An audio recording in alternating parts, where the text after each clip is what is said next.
নমস্কার, কেমন আছেন? মৌস ডায়েরি নতুন ব্লগে সবাইকে স্বাগত জানাই। চলে এলাম আজও একটা নতুন ব্লগ নিয়ে। তবে আজকের মন মেজাজ আগের মতো এত ভালো নেই। ভাবছেন এত সকাল সকাল আলু ময়দা দেখাচ্ছি কেন? আসলে এই ব্লগটা হচ্ছে 31 তারিখ ভোর 4টার দিকের ব্লগ। আর এখন ওর জন্য একটু খাবার বানিয়ে দেবো, যেহেতু ওর সকাল 8টায় ট্রেন রয়েছে।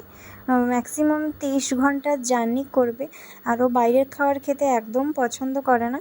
এই জন্যই কিছু বানিয়ে দিচ্ছি যাতে ট্রেনে যতটা সম্ভব ও খেয়ে নিতে পারে। আর এইদিকে দেখো, সকাল সকাল উঠে আমার ননদ আর আমি উঠেই রান্না করছি।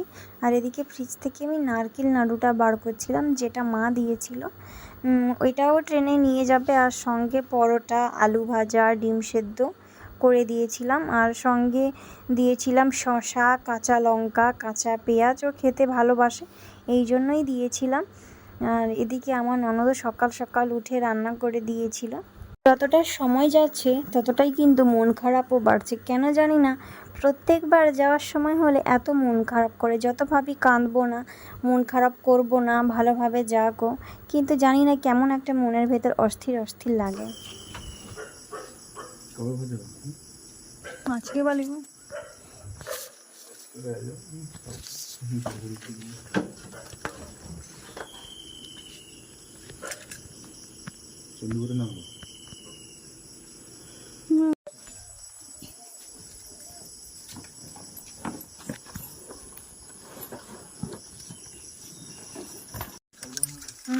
তুমি সাবধান যাবো।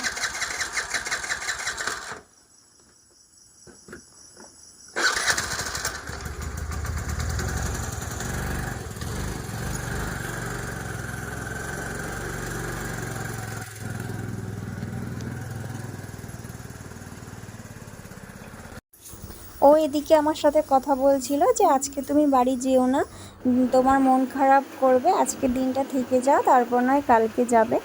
এইটাই ও বলছিল যাওয়ার সময়। আর আমরা যাওয়ার সময় বেশি কথা বলি না, কারণ মনটা আরও বেশি খারাপ হয়ে যায়। আর এদিকে ও চলে গেছে, একটুখানি গেটের দিকে গেছিলো, আমি চলে এসেছি, কারণ আমার এতটা কষ্ট হচ্ছিলো, আমি আর দাঁড়িয়ে থাকিনি, আমি চলে এসেছি রুমের ভেতর। আর এদিকে দেখো আমার চোখ মুখের অবস্থা, খুব কান্না পাচ্ছে, কিন্তু যেহেতু আমাদের বাড়িতে আছি ঠিকঠাক করে কাঁদতেও পারছি না।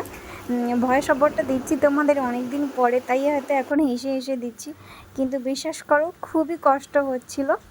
তো তারপরে আমরা শুয়ে পড়েছিলাম। তারপর দেখো এদিকে আমার ভাগনা স্কুল যাবে, বেরিয়ে পড়ছে। আর দেখো ওর হ্যান্ড রাইটিংটা কত সুন্দর লাগছে। আর ওদিকে ননদও যাবে, কিছু কাজ রয়েছে, এই জন্য ও যাবে।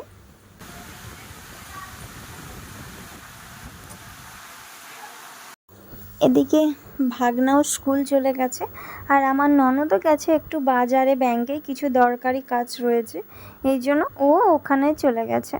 তো আমি ভাবলাম বসে বসে কি করব, রান্নাটা করে ফেলি, যেহেতু আমার ননদ বারবার করে বলছিল যে না রান্না করবি না, আমি যাই রান্নাটা করব।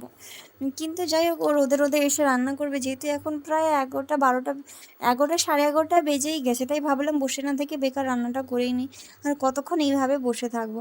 এই জন্য আমি রান্নাটাও বসিয়ে দিয়েছিলাম। আর এদিকে তেমন বেশি কিছু না, আমি একটু আলু সেদ্ধ বসিয়েছি, মাছের টক আর পটল ভাজা। আর আমার না মাছের টক হলে একটু আলু সেদ্ধ ভাতে খেতে খুব মন করে, আর ওই আলু সেদ্ধ আর টক দিয়ে হলে আমার পুরো ভাতটা খাওয়া হয়ে যায়। তোমরা কে কে আমার মতো আছো অবশ্যই কমেন্ট করে জানিও।